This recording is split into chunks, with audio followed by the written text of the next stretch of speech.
नमस्कार शेतकरी मित्रांनो. आजच्या व्हिडिओमध्ये आपण बघूयात कपाशी पिकाचं कशाप्रकारे योग्य व्यवस्थापन करावं. तेव्हा व्हिडिओवर पहिल्यांदा आला असाल तर चॅनलला सबस्क्राईब जरूर करा.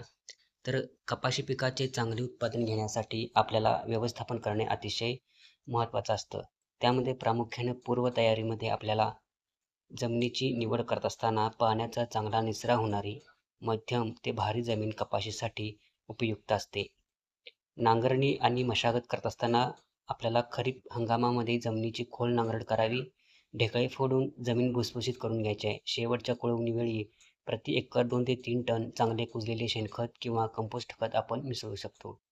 पेरणीची वेळ मध्ये आपण बघायचं झालं तर बागायती कपाशीची पेरणी एप्रिलच्या शेवटच्या आठवड्यापासून मे महिन्याच्या मध्यापर्यंत करावी. कोरडवाहू कपाशीची पेरणी मान्सूनचा पाऊस झाल्यानंतर लगेच करू शकतो. जातीची निवड करत असताना आपल्या भागातील हवामानास आणि जमिनीस योग्य असलेल्या वाणाची निवड करावी. बीटी कपाशीच्या मान्यताप्राप्त वाणांचा वापर आपण करू शकतो. पेरणी करत असताना आपल्याला पेरणीमधील अंतर कसं ठेवायचं आहे तर बागायतीसाठी 120 बाय 45 सेंटीमीटर किंवा 150 बाय 60 सेंटीमीटर जमिनीच्या मगदुराप्रमाणे आणि कोरडवाहूसाठी 90 बाय 45 सेंटीमीटर असं ठेवू शकतो. बीज प्रक्रिया करत असताना पेरणीपूर्वी बियाण्यास थायरम किंवा कार्बन डायझिम 2 ग्रॅम प्रति किलो बियाणं या समप्रमाणात आपण प्रक्रिया करायची आहे. पेरणीची पद्धत जर बघायची असेल तर सरी वरंबा पद्धतीनं किंवा रुंद वरंबा पद्धतीनं पेरणी आपण करू शकतो. खत व्यवस्थापन करत असताना कपाशीसाठी रासायनिक खतेमध्ये आपल्याला प्रति एकर बागायतीसाठी आपल्याला 100-50-50 नत्र स्फुरद पालाश या प्रमाणात द्यायचा आहे. नत्राची अर्धी मात्रा संपूर्ण स्फुरद व पालाश पेरणीच्या वेळी द्यायचा आहे. उरलेले नत्र 2 हप्त्यात आपल्याला पेरणीनंतर 30 आणि 60 दिवसांनी द्यायचं आहे. कोरडवाहूमध्ये 25-25 यामध्ये आपल्याला नत्र स्फुरद पालाश या प्रमाणात किलोमध्ये द्यायचं आहे. नत्राची अर्धी मात्रा संपूर्ण स्फुरद व पालाश पेरणीच्या वेळी द्यावी. उरलेले नत्र पेरणीनंतर 30 दिवसांनी आपण देऊ शकतो. सूक्ष्म अन्नद्रव्यामध्ये आपल्याला जमिनीत कमतरता असल्यास झिंक सल्फेट, फेरस सल्फेट यासारख्या सूक्ष्म अन्नद्रव्यांचा वापर आपण करू शकतो.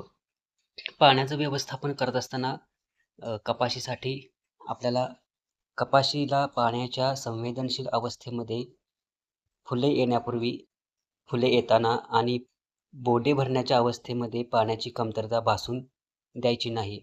जमिनीच्या प्रकारानुसार आपल्याला आणि हवामानानुसार पाणी द्यायचं आहे. तर ही काळजी आपण कपाशीसाठी घेऊ शकतो. त्यामध्ये आपण ठिबक सिंचनाचा वापर करू शकतो. त्यामुळे पाण्याची बचत होते आणि उत्पादनसुद्धा चांगल्या प्रमाणात वाढतं. आंतरमशागत करत असताना आपल्याला कपाशीमध्ये खुरपणी व कोळपणी वेळच्या वेळी करणे आवश्यक आहे तण नियंत्रणासाठी आणि वेळोवेळी आपण खुरपणी आणि कोळपणी करून घ्यायची आहे. यामुळे जमीनसुद्धा भुसभुशीत राहते आणि हवा खेळती राहते. त्यामुळे कपाशी पिकाला चांगल्या प्रकारचं आपल्याला या ठिकाणी उभारी झालेली दिसून येते. तणनाशकांचा वेळोवेळी आपल्याला या ठिकाणी वापर करायचा आहे आणि कीड व रोग व्यवस्थापन करत असताना कपाशीसाठी गुलाबी बोंडअळी ही कपाशीची प्रमुख कीड आहे. या किडीवर आपल्याला योग्य वेळी नियंत्रण मिळवणे अतिशय महत्त्वाचं आहे. पेरणीपूर्वी जमिनीची खोल नांगरट आपल्याला करून घेणे यासाठी महत्त्वाचं आहे. जर या गोष्टीवर आपण लक्ष दिलं तर निश्चितच कपाशीचं आपल्याला चांगल्या प्रकारे उत्पादन मिळतं. तुमच्या काही प्रतिक्रिया असतील तर कमेंट बॉक्समध्ये नक्की सांगा. पुढच्या व्हिडिओमध्ये नक्की भेटूया. धन्यवाद.